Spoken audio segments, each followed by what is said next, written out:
घडवून माझ्या नाकामध्ये चढवा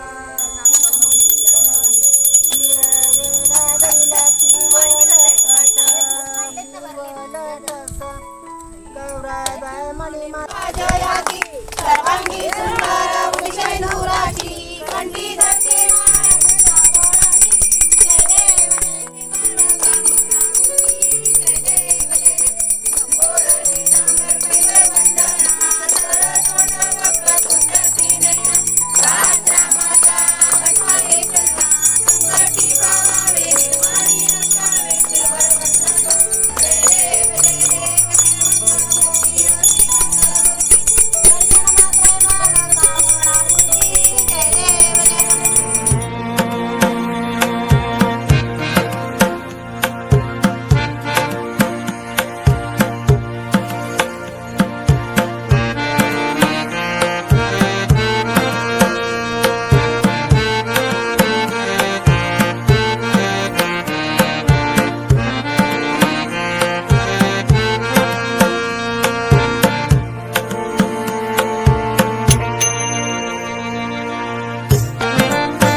आधीची तयारी म्हणजे सगळं म्हणजे आमचे गौरीचे काय जे साहित्य लागतं ते आम्ही घेऊन विहिरीकडे जातो आणि विहिरीच्या तिकडे गौरीचं पूजन वगैरे करून आरती वगैरे असं म्हणून सगळ्या बायका आम्ही मस्त एन्जॉय करतो।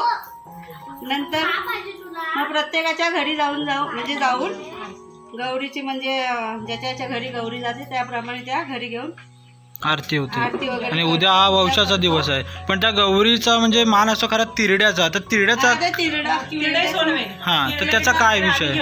तिरडा सोनवेल वगैरे आम्ही पूजेला जातो त्यावेळेस तिथे हे करून मग जे हवंय तो तिरडा आम्ही गौरीसाठी नाही पण माझं काय मत आहे की गौरी आणायच्या वेळी हा तिरडा वगैरे वापरला जातो ना, त्याचं काय महत्व आहे वैशिष्ट्य? म्हणजे गणपतीला आता आपण कसं वौशाच्या आपल्या ह्याच्या दिवशी सोनवेल आणि करतो, गणपतीला कसं दुर्वा आपण वाहतो तसंच गौरीला तिरडा आणि सोनवेल वगैरे हे करून आम्ही म्हणजे तिरडा हा मला वाटतं एक नथनी आहे ना, नथनी म्हणूनच आहे म्हणजे तिच्या नाकात नथनी असते असं मला हा नथ असते असं मला जरा बाहेरून माहिती भेटली, मला सोन्या बाबांनी सांगितली। हा सोनवेळचा काय विषय आहे पण त्यांचं वैशिष्ट्य काय की का असं ते माहिती नाही, मला वाटतं पूर्वीच्या माणसाला जराही करायला लागेल। तर आज ही गवर आणून आपण संध्याकाळी नेसवणार, त्याच्यानंतर उद्या तिचा काय वौसे होणार बरोबर ना? यावर्षी सगळ्यांची वौशी आहेत नवीन लग्न झालेल्यांचा आणि 1.5 दिवसाची खरी म्हणजे गवर असते ही। त्याच्यानंतर मग 3ऱ्या दिवशी तिचं विसर्जन होतं म्हणजे गणपती विसर्जनलाच तिचं विसर्जन होतं आणि या रात्री मला वाटतं आज फुगड्या वगैरे होणार आहेत मोठ्या मोठ्या डान्स वगैरे होणार आहे मस्तपैकी एन्जॉय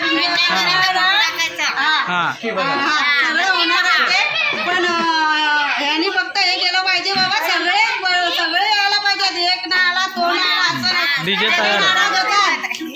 आता विषय आई या गौरी ह्याची तिरड्याची काय विषय आहे वैशिष्ट्य जरा सांग।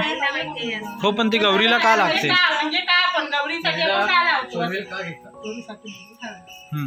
आता मान कसा असतो हिचा? तिरड्याचा मान म्हणजे तिरडा मायरोशीन मायरोशीन.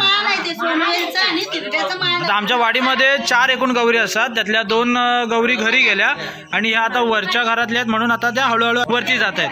तर संध्याकाळी मला वाटतं पूर्ण नेसल्यावरती दिसेल आपल्याला संध्याकाळी. हा आज जगमग आहे मोठा. आज डान्स होणार आहे ना? वैशाली काकी फेमस आहे डान्ससाठी. ओके.